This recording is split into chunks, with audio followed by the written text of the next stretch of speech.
Salut à tous, aujourd'hui nous allons parler d'un sujet important en matière de sécurité numérique et c'est le chiffrement de bout en bout.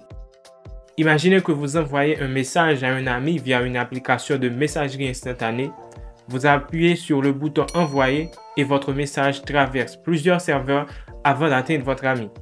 Mais pendant ce temps, votre message peut être intercepté par des pirates informatiques ou des entreprises de surveillance qui cherchent à accéder à vos données. Eh bien, c'est là que le chiffrement de bout en bout entre en jeu. Cette méthode de sécurité consiste à crypter les données.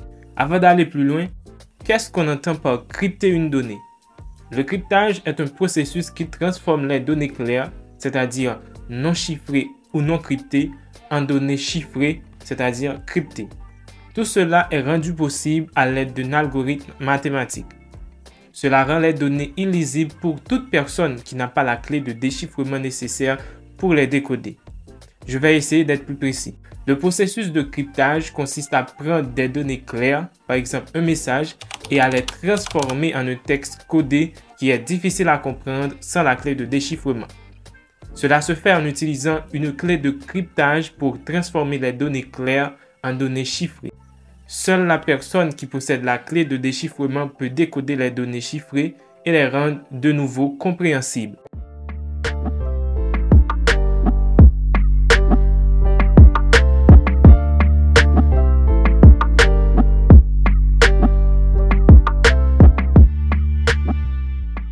Donc, on peut dire que c'est de cette façon qu'on crypte les données de manière à ce qu'elles ne puissent être lues que par l'expéditeur et le destinataire. Cela signifie que même si un pirate informatique intercepte les données en transit, il ne pourra pas les lire car il n'a pas la clé de déchiffrement nécessaire.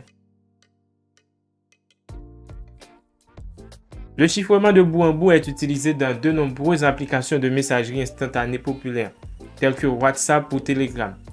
Lorsque vous envoyez un message via l'une de ces applications, votre message est crypté sur votre appareil et envoyé via Internet jusqu'au serveur de l'application. Le serveur de l'application, lui, ne peut pas lire le contenu du message car il est crypté. Le message est ensuite envoyé au destinataire et crypté sur son appareil. Le destinataire peut alors utiliser la clé de déchiffrement pour lire le message. Par exemple, dans le cas de WhatsApp, chaque utilisateur possède une paire de clés de chiffrement public et privé. La clé de chiffrement public est utilisée pour chiffrer les messages sortants, tandis que la clé de chiffrement privé est utilisée pour en fait décrypter les messages entrants. Lorsque vous envoyez un message avec WhatsApp, il est chiffré avec la clé publique de votre destinataire qui est stockée sur son appareil. Lorsque votre destinataire reçoit le message, il est en mesure de le déchiffrer avec sa propre clé privée, qui est stockée sur son appareil bien sûr. Cela signifie que seul vous et votre destinataire pouvez lire le message, car seuls vous deux avez la clé nécessaire pour chiffrer et déchiffrer le message. Cette méthode offre une sécurité renforcée, car même si un pirate informatique ou une entreprise de surveillance intercepte les données, il ne peut pas les lire sans la clé de déchiffrement. Cela peut être particulièrement important pour les personnes qui ont besoin de protéger leur communication, tels que les journalistes, les militants politiques ou les avocats. Mais on va évidemment noter que le chiffrement de bout en bout ne protège pas contre toutes les menaces en ligne. Cela signifie que ce n'est pas la solution à tous les problèmes que nous pouvons rencontrer sur Internet lorsque nous envoyons des messages.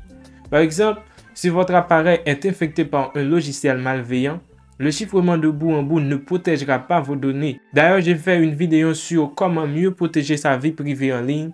Vous trouverez le lien dans la description où vous pouvez bien évidemment cliquer sur ce lien qui s'affiche en haut de l'écran de la vidéo pour aller visionner. En conclusion, le chiffrement de bout en bout est une méthode de sécurité efficace pour protéger vos données en transit entre deux appareils. Il offre une sécurité renforcée contre les pirates informatiques et les entreprises de surveillance, mais il ne protège pas contre toutes les menaces en ligne. Assurez-vous donc de prendre d'autres mesures de sécurité pour protéger vos données en ligne. Merci d'avoir regardé cette vidéo. Si vous avez aimé, n'oubliez pas de laisser un like et de vous abonner à ma chaîne pour plus de vidéos sur la sécurité numérique. À bientôt.